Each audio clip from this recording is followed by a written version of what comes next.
சென்னை ஈக்காட்டு தாங்கல் metro rail நிலைய வளாகத்தில் acid வீசப்பட்ட சம்பவத்தில் 5க்கும் மேற்பட்டோருக்கு காயம் ஏற்பட்டுள்ளதாக தகவல் வெளியாகியுள்ளது. செய்தியாளர் கதிரவன் இணைப்பில் இருக்கிறார். கதிரவன், வணக்கம். கூடுதல் விவரங்களை சொல்லுங்க. சென்னை ஈக்காட்டு தாங்கல் மெட்ரோ ரயில் நிலைய வாசல்ல சாலையோரத்தில் படுத்தக்கூடிய குடும்பத்தார் மீது ஆசிட் வீச்சு சம்பவமானது அதிர்ச்சியை ஏற்படுத்தியிருக்கிறது. குறிப்பா சென்னை ஈக்காடு தாங்கல் உள்ள பெட்ரோல் ரயில் நிலைய பகுதியில் சாலையோரம் வசிக்கக்கூடிய மக்கள் படுத்து உறங்கியிருக்கிறார்கள். சற்று நேரத்துக்கு முன்பாக அங்க வந்த மர்ம நபர் ஒருவர் ஆசிட் பாட்டிலை வீசியுள்ளார். இந்த ஆசிட் வீச்சு சம்பவத்தில் குழந்தைகள் உட்பட 5க்கும் மேற்பட்டோர் லேசான காயமடைந்திருக்கிறார்கள். அந்த பகுதி முழுவதும் ஆசிட் நெடி வீசி வருவதுடன் கண் எரிச்சலும் ஏற்பட்டிருக்கிறது. சம்பவ இடத்துல போலீசார் விசாரணை நடத்தினார்கள்.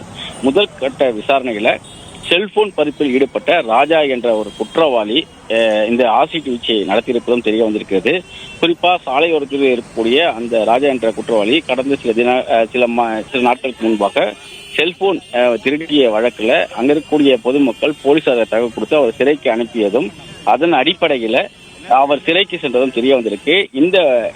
இந்த முன்பகையின் காரணமாக சிறையிலிருந்து வெளிவந்த அந்த ராஜா என்ற நபர் இந்த ஆசிட் வீச்சு சம்பவத்தை நடத்தியிருப்பதும் இதுல நான்சி, ரேவதி ஆகிய 2 பெண்கள் மற்றும் 3 மாத கைக்குழந்தை மற்றும் முதியவர் செல்வம் ஆகியோர் இந்த ஆசிட் வீச்சு சம்பவம் நிகழ்ந்த இடத்துல படுத்து தூங்கியிருப்பதும் அவர்களுக்கு லேசான காயங்கள் ஏற்பட்டதும் தெரிய வந்திருக்கிறது.